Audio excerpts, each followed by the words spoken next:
The elevator doors opened on the 14th floor, and Marcus Hale stepped out carrying a leather portfolio that had seen better days.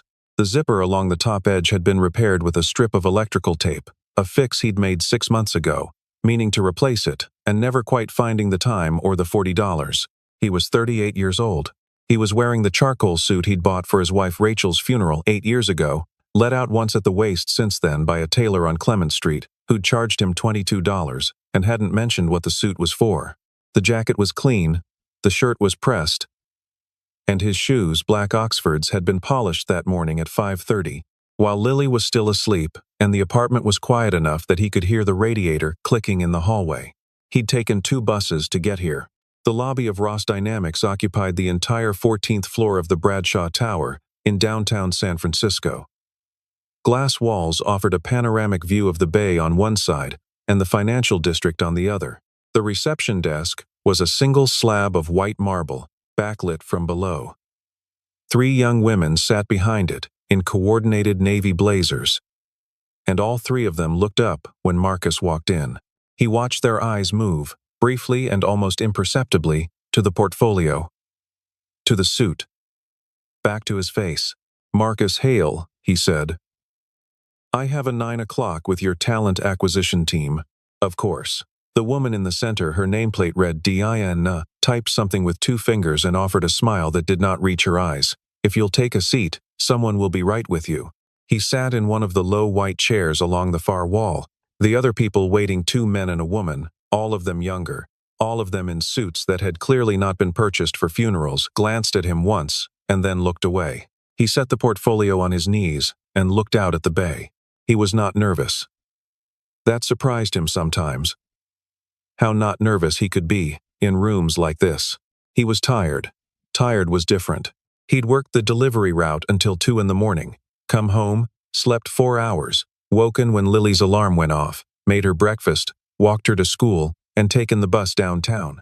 He had a thermos of coffee in his bag that he'd been nursing since 7. He allowed himself one more sip now and recapped it. The talent acquisition office was a glass-walled conference room off the main floor. He could see through it clearly. A woman in her mid-30s named, he'd later learned Sandra Cho, was leading the first round. She was efficient, businesslike, and not unkind. She asked about his community college coursework, his years of gap employment, and what he was hoping to bring to a high-performance technical environment. He answered clearly and without embellishment. He was midway through explaining a systems architecture problem he'd been thinking about, one that he suspected was related to a recurring inefficiency in Ross Dynamics' publicly documented API behavior, which he'd read about in a trade journal 3 weeks ago, when the conference room door opened. Evelyn Ross walked in. She was 44 years old, CEO of a company that had tripled its valuation in the past 3 years, and she moved through a room the way weather moved through a valley. You felt it before you saw it. Her hair was dark, cut close at the neck. She wore a charcoal blazer over a cream blouse and carried a tablet she wasn't looking at, because she was already looking at Marcus. Sandra started to stand. "Miss Ross, I didn't know you were." "Sit." Evelyn pulled out the chair at the head of the table and sat down. She reached across and picked up Marcus's resume from the folder Sandra had open. She read it for approximately 15 seconds. "Community college," she said. It was not a question. "Yes, Coastal Community College in Daly City. Associate's degree in Computer Information Systems." She set the resume down. And then a gap of, she looked again, 8 years. "That's correct. Doing what, exactly?" "Maintenance work. Delivery. Taking care of my daughter." Something moved across her face. Not sympathy. More like the expression a person makes when they've tasted something unexpectedly sour. "Mr. Hale." She folded her hands on the table. Her voice was clear and without heat, which somehow made it worse. "I appreciate that you came in today. I genuinely do. But Ross Dynamics operates at the edge of what's technically possible in applied machine learning. Our junior engineers have degrees from Stanford, from MIT, from Carnegie Mellon. Our senior architects have PhDs. She slid the resume back across the table toward him. "We're not the right fit for someone at your level." Sandra was looking at the table. The 2 other candidates visible through the glass wall had paused their conversation. Marcus looked at Evelyn Ross for a moment without speaking. Then he reached for the resume and placed it back in his portfolio. "I understand," he said. He was standing, the chair pushed back, when the phone rang. Not Sandra's cell phone. Not anyone's personal device. The desk phone on the credenza behind Evelyn, the landline. The one that almost never rang because who used landlines anymore, began ringing with a flat, insistent electronic tone. Evelyn frowned. Sandra crossed the room and picked it up. "Ross Dynamics Talent Acquisition, this is Sandra." She stopped. Her expression changed. "I'm sorry, could you repeat that?" "This is Yes. Yes, he's actually here right now." She looked at Marcus. Then at Evelyn. Then back at the phone. Yes. One moment, please." She held the receiver out toward Evelyn Ross, like it had suddenly become very heavy. "It's the Dean of Academic Affairs at Harvard University," Sandra said. "He says he's been trying to reach a Mr. Marcus Hale. He says it's about the Whitfield Laureate Award." The room was very quiet. Evelyn Ross did not move for 3 full seconds. Then she took the phone.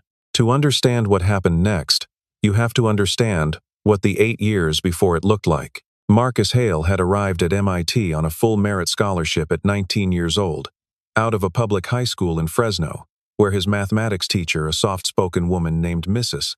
Patricia Gomez, who drove 40 minutes each way to work every day, had written in his recommendation letter, "I have been teaching for 22 years.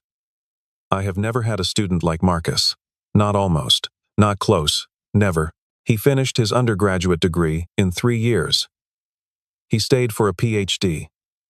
His dissertation, on adaptive neural architectures for real-time environmental data processing, attracted attention from 3 different federal research programs and a quiet but sustained interest from several technology companies who weren't yet publicly comfortable saying how seriously they took academic AI research.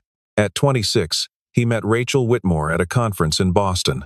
She was a second-year medical resident who had come to the conference because her hospital's administration was exploring machine learning applications for patient triage. She laughed at something he said during a panel Q&A. A real laugh, surprised out of her, and he'd turned to find the source of it, and that had been that. They married 2 years later. Rachel finished her residency. Marcus completed a postdoctoral fellowship and began fielding job offers that ranged from generous to, in one case, genuinely staggering. He turned them all down. He wanted more time to think. He was working on something he couldn't quite articulate yet, a framework for handling what he privately called graceful ignorance in AI systems, the capacity to recognize and respond appropriately to the limits of one's own knowledge, and he felt, with the particular stubbornness of someone who had always been right about his instincts, that he was close. Rachel got pregnant. They were both delighted. They bought a small house in Oakland with a yard that had a lemon tree, and Rachel said she wanted to name the baby Lily if it was a girl because lemon trees and lily of the valley were the 2 things she'd always loved, and Marcus said that was a beautiful reason for a name. Lily was born in April. Rachel was happy. Marcus was happier than he'd known he could be.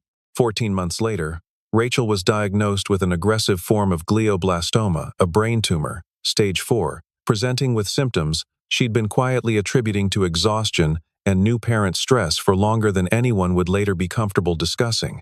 The next 18 months were the most educational of Marcus Hale's life, and he would not have chosen them. He learned what it meant to watch someone you loved become someone slightly different. A little bit every day, because of what was happening in their brain.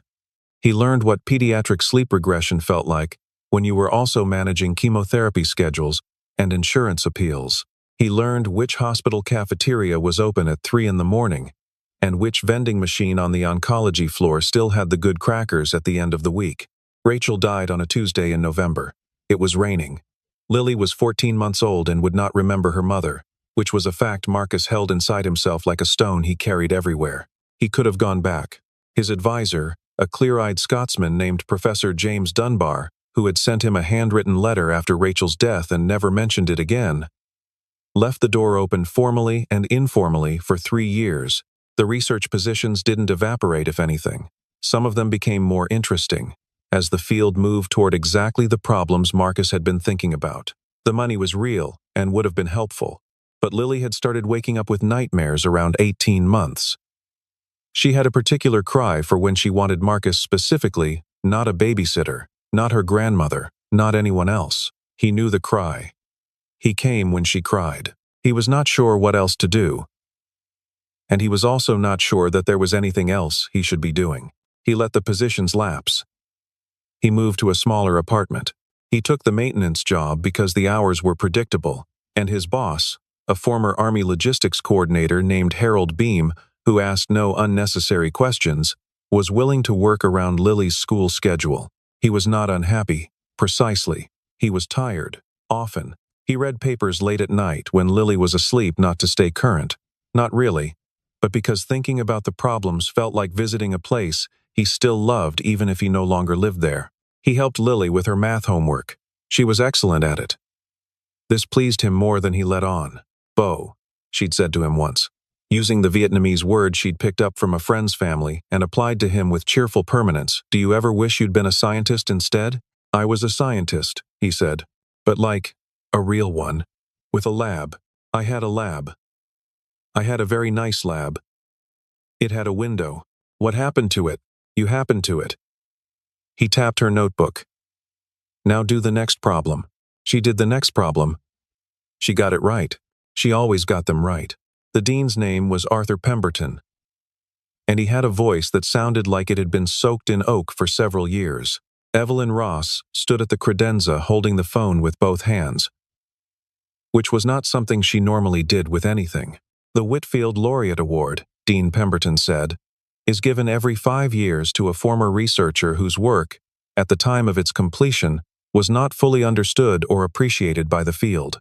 It is, in a sense, a delayed recognition, an acknowledgement that we got it wrong the first time. He paused.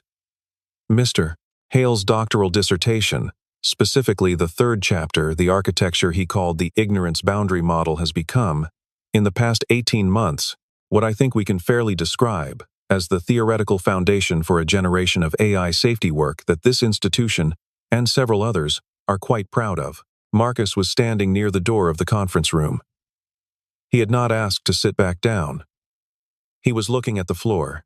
We've been attempting to locate Mr. Hale for some time, Dean Pemberton continued. We knew he'd left academic work, but we had an old contact address. We've now reached him through your office somewhat accidentally. And I confess I'm curious to know why he's there. A brief pause. If he's looking for work, Miss Ross, I'd encourage you rather strongly not to repeat whatever mistake led to him leaving academia in the first place. Evelyn Ross set the phone down. She looked at Marcus Hale.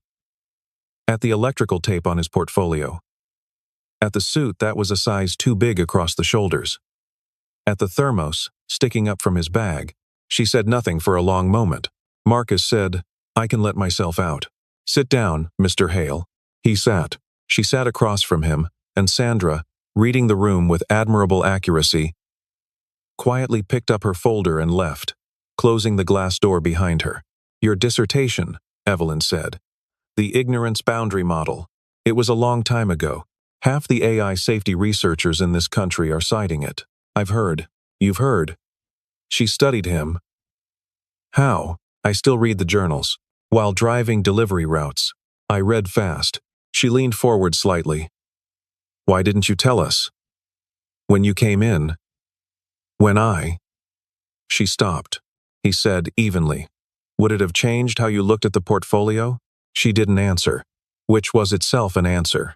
It happened the way it happened, Marcus said. I've been in rooms like this before. The resume reads the same, whether I explain the gap or I don't. Community college. 8 years. He picked up the thermos, seemed to think better of it, set it down again. I wanted to see if the work could speak for itself, and it can't, in a 2-page document. I know that. I knew that walking in. Then why come? He was quiet for a moment. Outside the glass walls, the bay was brilliant in the morning light. The water broken into 1,000 small pieces by the wind. Because my daughter asked me this week what I was going to do next, he said. And I realized I'd been asking myself the same question for about 8 years and hadn't answered it yet. She spent the next 40 minutes in her office reading everything her assistant Nadine could pull together about Marcus Hale in that time, which turned out to be considerable, because Marcus Hale had left behind a body of work that the field had spent the better part of a decade catching up to. 3 published papers, all from his graduate years, the dissertation, a single conference presentation, the recording of which still circulated in AI safety circles, of a 27-year-old Marcus Hale dismantling a panel consensus with such quiet precision that the moderator had visibly struggled to reclaim control of the room. Professor Dunbar at MIT had given, at some point, an interview to an academic publication in which he was asked about his most talented students.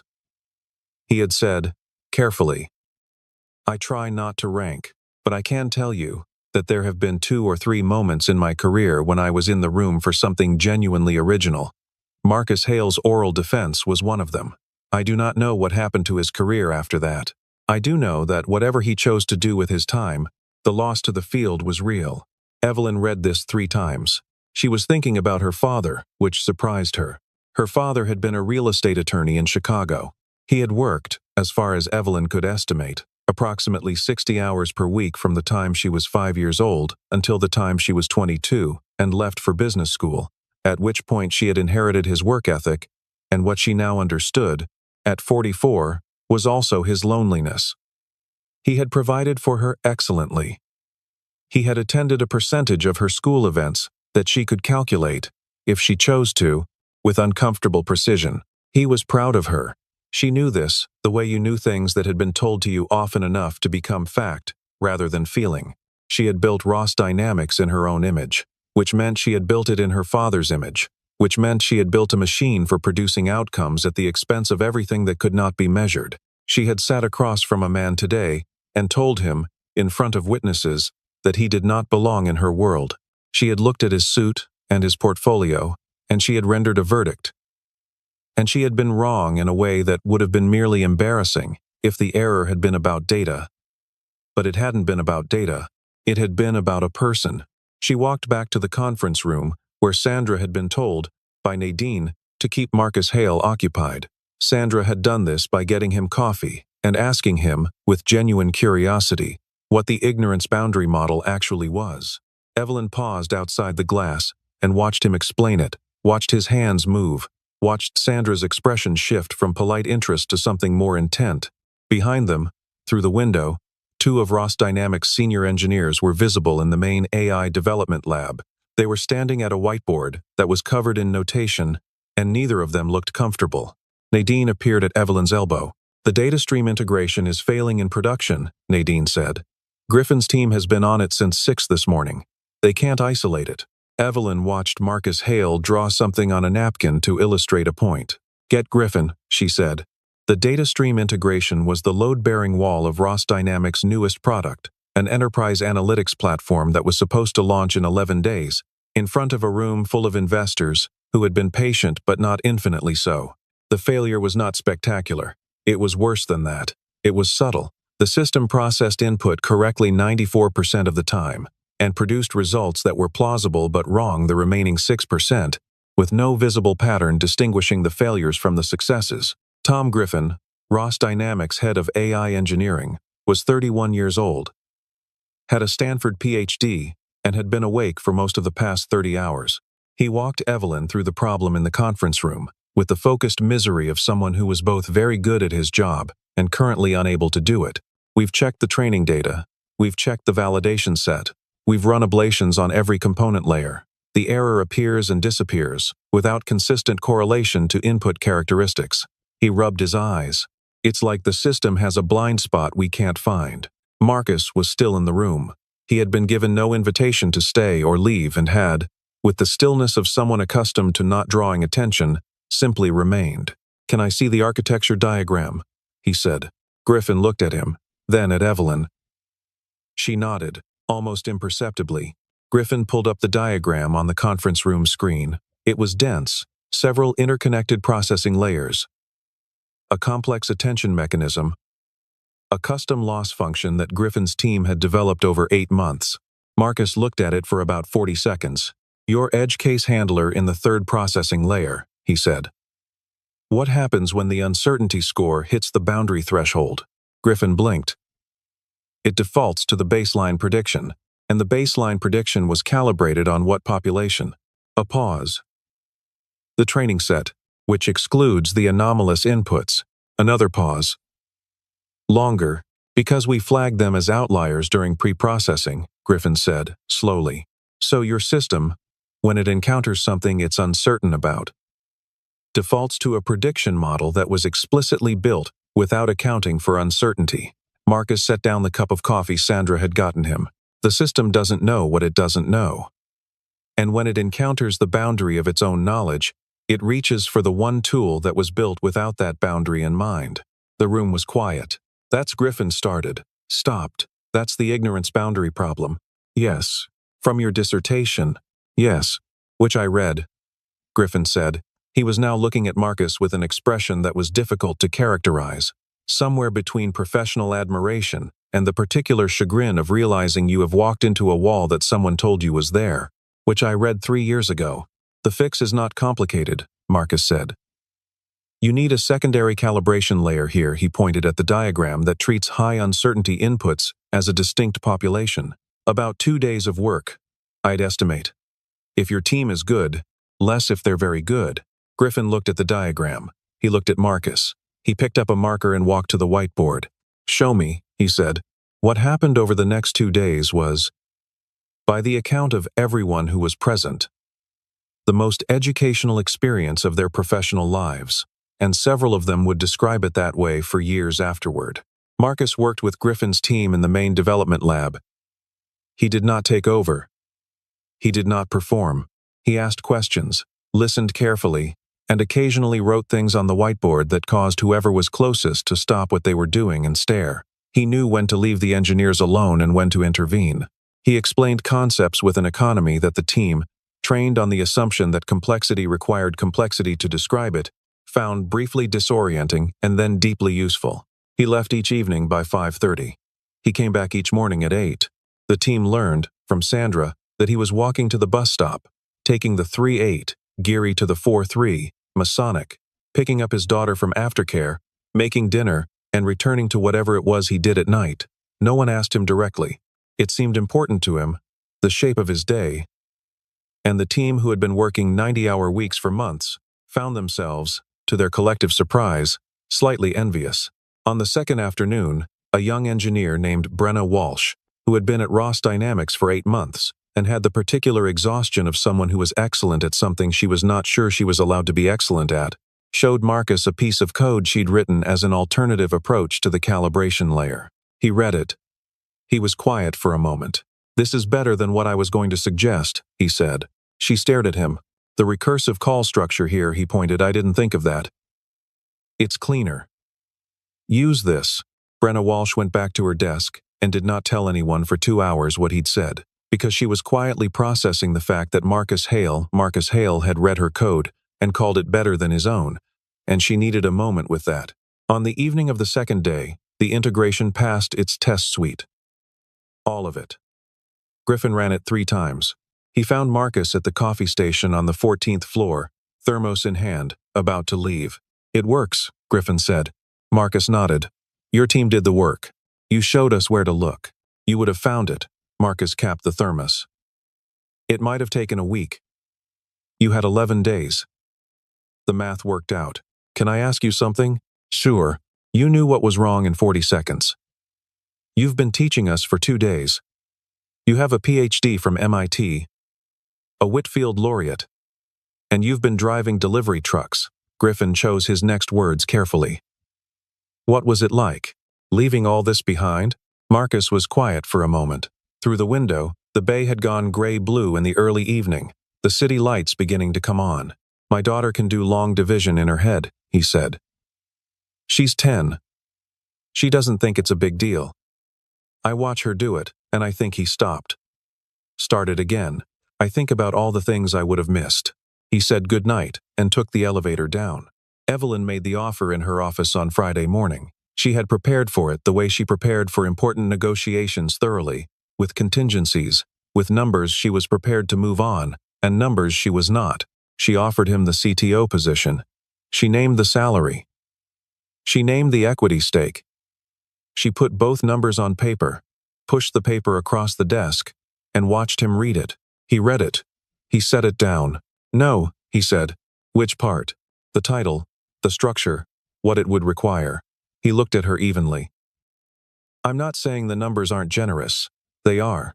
But a CTO of a company this size, I know what that job looks like. I've watched people do it. The equity means I'm a stakeholder in the outcome, which means I'm in when things go wrong, and things always go wrong. That's a good thing for you and a complicated thing for me. He paused. I have a daughter. I know. She's not a footnote to this conversation. I know that too.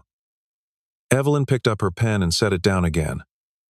I've been thinking about what Dean Pemberton said. Which part? Don't repeat whatever mistake led to him leaving academia in the first place. She looked at him. I've been thinking about what that mistake was, not yours. I think I understand yours. I mean the mistake the field made. The institutions. Marcus waited. They built systems that rewarded full-time commitment, Evelyn said. Continuous output, uninterrupted presence. And when those requirements conflicted with the rest of your life, the system didn't adapt. You adapted. And the cost of your adaptation was, she gestured, slightly, at the room, this. You doing maintenance work for 8 years, while the field caught up to your dissertation. I don't think of it as a cost, Marcus said. I know. I find that somewhat challenging to fully believe. You should believe it. She looked at him for a moment. I grew up with a father who was very successful, she said. He worked constantly. I admired that. I built this company on it. She paused. I don't think he knows me very well. I don't think I know him very well. We have an excellent professional relationship. She said this without apparent self-pity, as a simple description of facts. I am not going to suggest that you're wrong about your choices. I'm saying that I'm sitting here having spent 40 years optimizing for one set of outcomes, and I am genuinely uncertain, for the first time, whether they're the right ones. Marcus said, What are you actually offering? She picked up the paper. She turned it over and wrote something on the blank side. She pushed it back. He read it. It said, Consulting. Your terms. 10 hours a week, maximum. Remote. Project-based. We come to you. He looked up. The compensation is on the other side, Evelyn said. It's less than the CTO offer. It's still more than you're making now. You don't know what I'm making. No. But I know what maintenance workers make in San Francisco, and I know what delivery routes pay, and I know what reasonable math says when I combine them. She folded her hands. I'm not trying to buy you. I'm trying to make you an offer that doesn't require you to make a choice you've already made. He was quiet for a long time. Long enough that it was not a thinking pause but something more deliberate. The silence of someone who was paying attention to what he actually wanted, which is harder than it sounds. I'll think about it, he said. Of course. I'll talk to Lily. Something crossed Evelyn's face that she did not fully control. You discuss work decisions with your 10-year-old? I discuss everything with my 10-year-old. She has opinions. He picked up his jacket from the back of the chair. She's usually right. Lily Hale arrived at Ross Dynamics the following Tuesday at 4:15 in the afternoon. She was 10 years old, 5 foot nothing, and wearing a blue windbreaker with a small hole at the left elbow. She carried a canvas tote bag with a ceramic container inside it. And she had taken the bus downtown by herself, because she was, as she explained to the security guard at the lobby desk, very responsible, and also her dad had texted her the address and told her he'd meet her in the lobby at 4:30, but she'd taken an earlier bus because she was excited. The security guard, a former middle school PE teacher named Carl, who had seen everything, walked her up himself. She walked into the 14th floor and immediately went to the window because the view of the bay was, in her assessment, extremely good. Is that Alcatraz? She said to no one in particular. Yes, said Nadine, who had materialized from somewhere. Cool. She spotted Marcus across the floor and waved with her whole arm. He crossed the room to her. She handed him the tote bag. It's rice and the chicken you like. I made the sauce myself. She looked around the office with frank curiosity. This is where you fixed the computer thing? This is the place. It looks expensive. It is. She made the particular that meant she was filing this information. The lady who runs it, is she nice? She's getting nicer. Lily appeared to consider this sufficient. She pulled the container out of the tote bag, looked around for somewhere to set it, and accepted Nadine's offered assistance with the ease of someone who had never been shy. Evelyn Ross came out of her office and stood at the edge of the main floor. She was watching without, she hoped, being obvious about it. Lily had found her way to the development lab, where Griffin's team was working.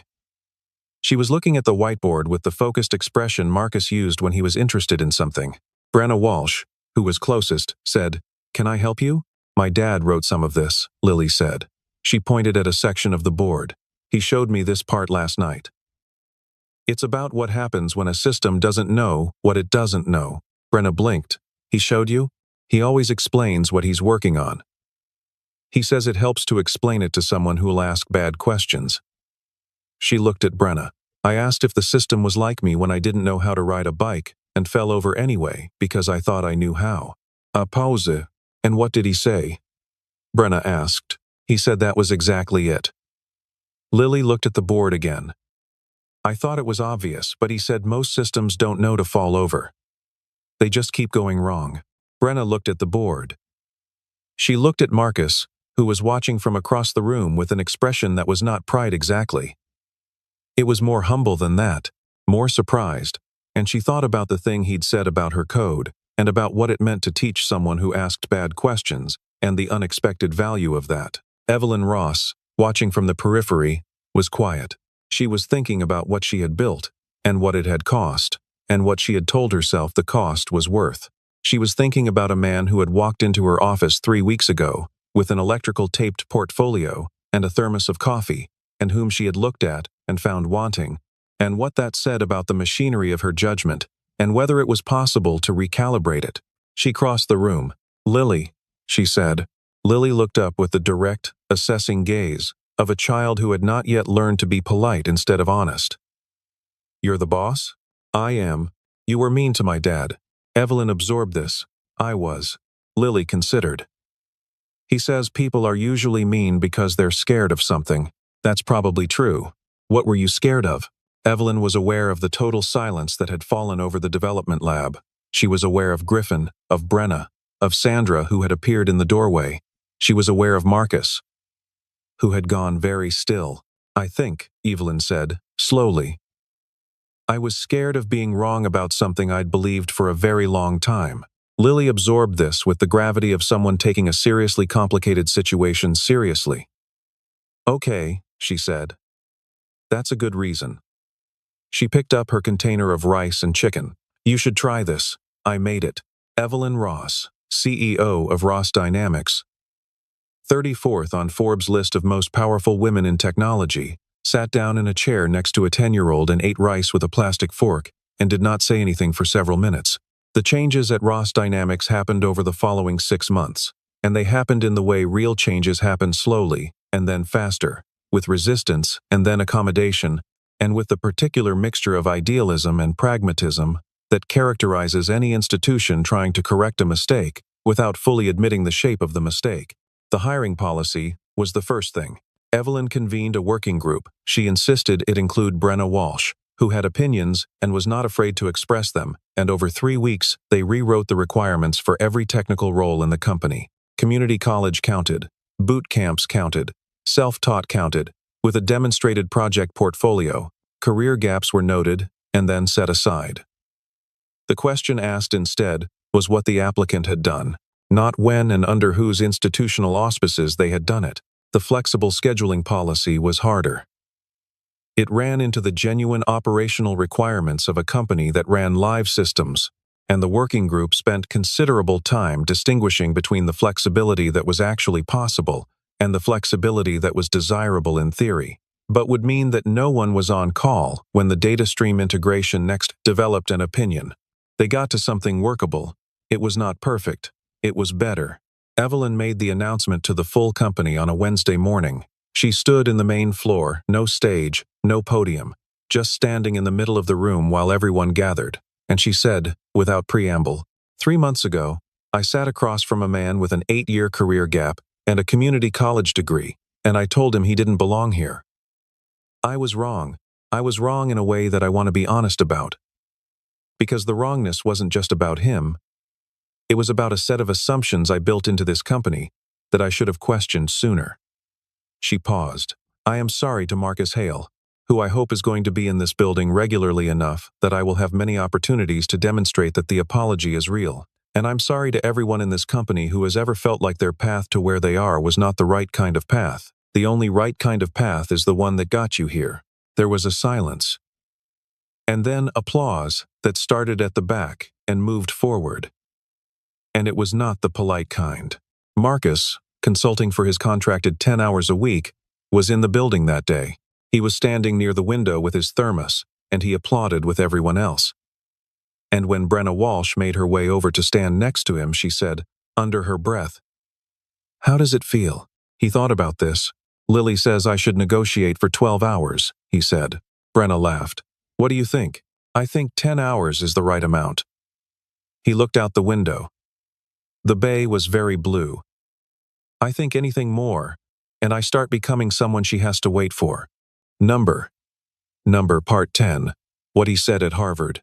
The Whitfield Laureate Awards ceremony was held on a Friday evening in late October in one of the older buildings on the Harvard campus, a room with high windows and stone floors and portraits of serious men on every wall.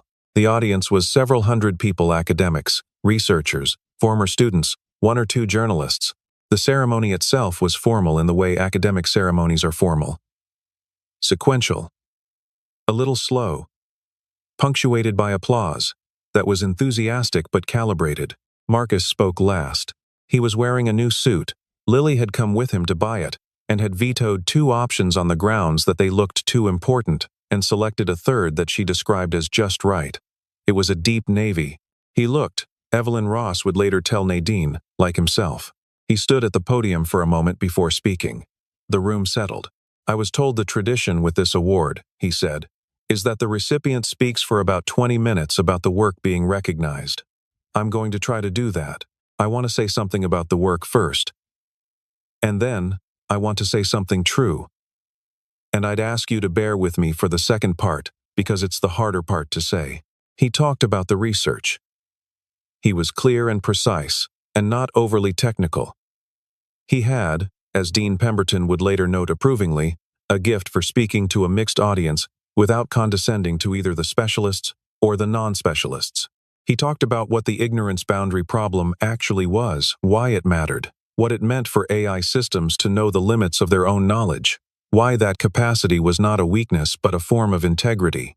He talked about where the field was now and where it might go. Then he stopped. He looked at his notes. He folded them and put them in his jacket pocket. "My daughter is here tonight," he said. "She's sitting in the 3rd row. If you look, you'll see her because she's the only 10-year-old in the room, and she's been making faces at me since I walked up here." A ripple of laughter. "She doesn't do this to be rude. She does it because she wants me to know she's there." He paused. "I left this work 8 years ago. I left it to raise her. I want to be honest about the fact that this was not entirely a free choice, life-arranged circumstances that made the choice for me. And I simply agreed with them, but I also want to be honest that I have never, in 8 years, wished it had gone differently." He looked out at the room. "Not because the work wasn't worth doing. It clearly was. Not because I didn't miss it, because I did, but because the thing I was doing instead was also worth doing. It was also important work. It required everything I had. It produced, in my opinion, better results than anything I would have produced in a lab. The room was quiet in the particular way rooms get, when something true is being said, in a place where true things are not always said.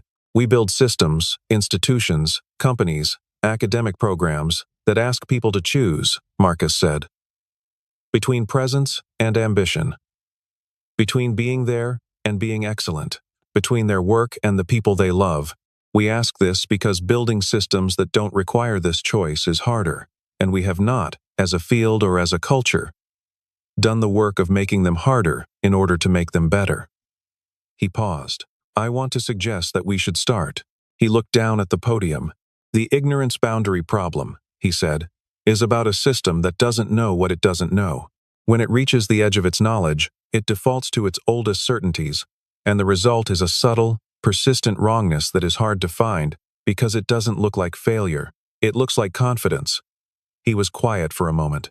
I think about this, sometimes, as a description of something other than AI systems.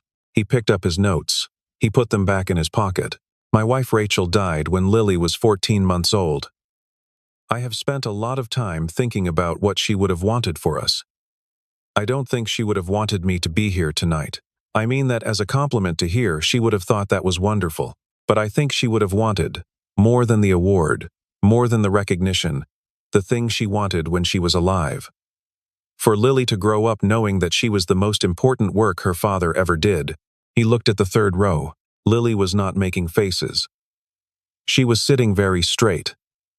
The way she sat when she was trying not to cry, and Marcus recognized this, because she had learned it from him. I am told, he said, that this award is given for work that was not fully appreciated in its time. I hope that what I've just said will be better appreciated in its time than that work was, because it seems to me more important. He stepped back from the podium. Thank you. The applause began at the front and moved back, and it was not calibrated. It was the kind of applause that happens when a room has been given something it did not know it was missing. Evelyn Ross was seated midway back on the right-hand side. She was not crying, which had required some effort. She was thinking about her father, whom she had called the previous Sunday for the first time in 3 months, and with whom she had talked for 45 minutes about nothing in particular, which had turned out to be something after all. Marcus walked down from the stage. Lily met him at the edge of the aisle. She put her arms around him and pressed her face against his jacket in the way she had since she was small. And he rested one hand on the back of her head. And neither of them said anything. The portraits on the walls looked down at a room full of serious people who were briefly together, thinking about something more serious than their work. Outside the windows, the lights of Cambridge were coming on in the early dark. The October air had gone cold and clear, the way it does in New England when autumn has made up its mind. Marcus Hale, who had once been a researcher and was now a father and was becoming, slowly and on his own terms, a researcher again, stood in a room full of the world's recognition and held his daughter's hand and thought about what he would make her for dinner. The answer was the chicken she liked, with the sauce she'd taught herself to make. He thought it was perfect. The smartest person in the room, Evelyn Ross would say, the following spring, to an audience of her own 300 hiring managers at a talent conference in Chicago, is not always the one you'd expect. Sometimes, they're the one you almost turned away, and the cost of that mistake is not what you lose from your company. The cost is what they lose the work they don't do because you couldn't see past the suit. She paused. Get better at seeing past the suit.